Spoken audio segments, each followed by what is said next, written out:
I was working at Viacom for the Nickelodeon brand for the past 10 years. And in a sense, I was the same as any entrepreneur on the outside in terms of I was starting new businesses. I started in business development where I was looking at taking the Nickelodeon brand to other countries. So I started out by looking at the whole landscape of the world outside of the US and analyzing different markets, which markets both from a financial perspective would work to launch a Nickelodeon channel, or also just culturally and philosophically, which other countries would appreciate what Nickelodeon stands for as a brand. So it was both a creative exercise and a financial exercise to determine which markets to go into. And then after we decided which markets to go into, we did this business plan and we went upstairs to corporate and said, can you give us, a few $100 million?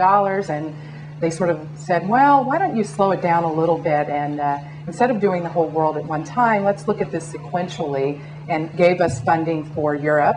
And the first market we went after was Germany, and I served as the launch director there. And what does that mean? Anybody can raise their hand if I'm going over your head in terms of these details, but what a launch director does is you literally start with finding office space, getting a team of people to join you in developing this channel. What does developing the channel mean? It means everything from finding people who develop and acquire the programming that the kids will watch, to the person who sets up the technical infrastructure so that you can actually see the program beamed onto your television sets, to the HR and legal aspects, to selling, which ultimately is the most important thing. If you can't sell a great product, it doesn't matter. So I would oversee the hiring of those people, setting up the office space, and then managing this channel until it actually launched and was on the air. And I did that starting in Germany, and then later I did that in Latin America. And in that particular channel, I did develop the business plan, launched the channel, then I also stayed with the channel and became the general manager. And that's when I was lucky enough to have Linda come ask me to do a case with her, which was probably one of the high moments, definitely the high moment in my career, because it chronicles everything that went into developing this channel in Latin America, which was definitely something I'm most proud of in my career. And then later, after I ran Nickelodeon Latin America, I did have a baby, and I decided I did not want to be traveling all over the globe anymore. I wanted to be somewhere semi-stationary, so I went to Nickelodeon's online division and actually ran Nickelodeon's online group, looking at all digital media, from the websites to wireless entertainment to video on demand and all these futuristic technologies that haven't really taken off yet, but certainly, hopefully will someday, and help develop Nickelodeon's presence on the web. So that's what I've been doing. When did you first decide to become a businesswoman? Well, I was undergrad. I was actually a computer programmer and received a graduate fellowship at Bell Laboratories to get my master's or PhD and be a rocket scientist effectively. And I was working in Homedale, New Jersey in their area and going to school. And at some point I just felt like the work I was doing wasn't social enough in some ways, or enterprising enough, and too futuristic. A lot of the projects are 10-year time frame, and I sort of wanted more instantaneous results. At the time, I had a friend who was also a Bell Labs fellow who was at AT&T Communications, and she got a job at Bear Stearns in municipal finance, and she called me and said, you got to come here.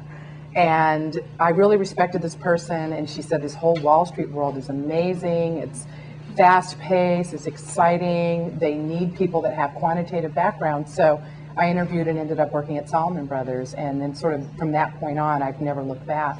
But I started in sales and trading there, and then after about 4 years of sales and trading, I'd made it to vice president. I was making very good money, and I just felt like I'd come into the business world sort of like by taking a shortcut. And I really felt like I wanted to better understand the whole business world and not just the securities industry. So I decided to apply to business school and applied to Harvard and Wharton and got into both schools, happy to say. And of course, Harvard won out. And I just went to business school thinking I want to just study all of business. And I mean, literally to the point of people thought I was such a nerd. I really came here just to learn about business. I didn't come to get a credential or to be able to say I went to Harvard Business School. I actually came here to learn, one of those people who did it for that reason. And I felt like I was in this world on Wall Street that was so narrow, and I didn't feel like I understood a debit and a credit or why you need to market. And I wanted to understand everything. And I in business school, fell in love with business and just couldn't get enough of it. And came in really open-minded to doing any number of things when I graduated, and what happened was I saw, and this is sort of superficial, but I saw a poster with Mickey Mouse on it, and I said, oh, that'd probably be a fun place to work. They have Mickey Mouse on the poster, Walt Disney Company. And literally called them up and got on their interviewing schedule, and that's how I ended up in entertainment. I did a summer internship there. Really loved the world of entertainment, particularly kids entertainment, and then from Disney went to Nickelodeon. So I think I ended up in the business world because I felt like it was a good place for people who have quantitative backgrounds, but that wanted to do something applied with that background, and in a world that in many cases is very much a meritocracy and entrepreneurial, where you can go in and build something, and I found that exciting. Now, one of the things you obviously, how many of you actually have seen Nickelodeon? Aha, so or have children or grandchildren who watch Nickelodeon. And, lots of hands up there. I must confess I'm a Nick at Night individual because of insomnia problems sometimes.